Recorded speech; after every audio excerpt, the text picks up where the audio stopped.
السلام عليكم ورحمة الله وبركاته. أهلا بكم في قناة المهندسين الوطنيين وجولة جديدة من جولاتنا في العاصمة الإدارية الجديدة.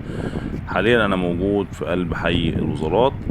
المجمع اللي أنا موجود فيه ده في وزارة التموين قدام حضراتكم، ووزارة التجارة والصناعة اللي قدام حضراتكم في الصورة، وعلى ايدينا اليمين اللي في الصورة دي وزارة التموين، وفي ظهرنا على طول وزارة التعاون الدولي ووزارة القوى العاملة.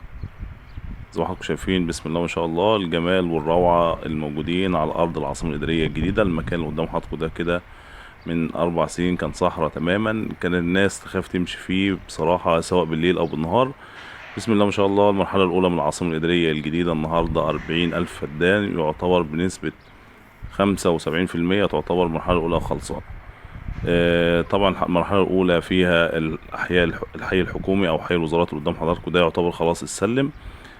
في حي البنوك او منطقة البنوك اللي جنبنا على طول، اللي احنا بنشرح فيها على طول دايما، وصورناها اكتر من مرة. يعتبر من الاحياء اللي خلصانة برضو منطقة البنوك ومنطقة الوزارات خلاص خلصت. عندنا 6 احياء سكنية حكومية في المرحلة الاولى، عندنا 3 احياء سكنية خاصة بالشركات القطاع الخاص، لسه ما زال العمل قائم فيها، وممكن خلال في بعض الشركات بدأت تسلم، وفي شركات متأخرة شوية، وفي شركات ماشية بالمعدل الزمن الطبيعي بتاعها. بسم الله ما شاء الله الدنيا جميلة جدا في العاصمة الإدارية الجديدة وبتتطور. زي ما قلت لحضراتكم مساحة العاصمة المرحلة الأولى منها 40,000 فدان، مساحة كبيرة جدا. العاصمة تبعد عن القاهرة 60 كيلومتر، وبينها وبين مدينة السويس 65 كيلومتر. يعني بتتوسط المسافة بين القاهرة وبين إقليم قناة السويس. زي ما حضراتكم شايفين ده في وشنا على طول ده مبنى وزارة الخارجية. ده الشكل العام علشان الناس اللي سألتنا عن حي الوزارات. طبعا احنا صورنا المكان ده وهو صحراء، وصورناه وهو تحت الإنشاء، ودلوقتي بنصوره وهو فيه موظفين. الناس اللي متابعين على قناتنا على اليوتيوب تقدر تشوف الكلام ده، ان احنا عاملين ارشيف كبير جدا للعاصمة الإدارية الجديدة.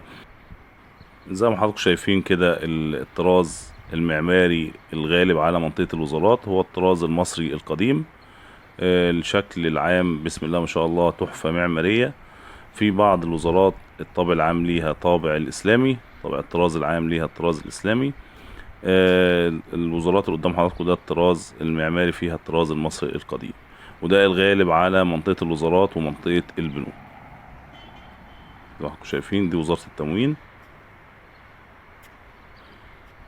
وعلى ايدينا اليمين وزارة التعاون الدولي ووزارة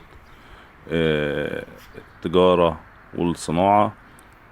وفي كل مربع زي كده ده مساحة المربع تقريبا 170,000 فدان، 170,000 متر مربع. مساحة حي الوزارات كله 360 فدان، 1,500,000 متر مربع مساحة حي الوزارات. زي ما انتوا حضراتكم كل مجمع زي كده يكون عبارة عن 4 وزارات أو 5 وزارات على حسب عدد الوزارات، بيكون مساحته 170,000 فدان. هما 10 مجمعات زي كده، عدد 34 مبنى وزاري، بخلاف مبنى رئاسة الوزراء ومجلسي الشعب والشورى.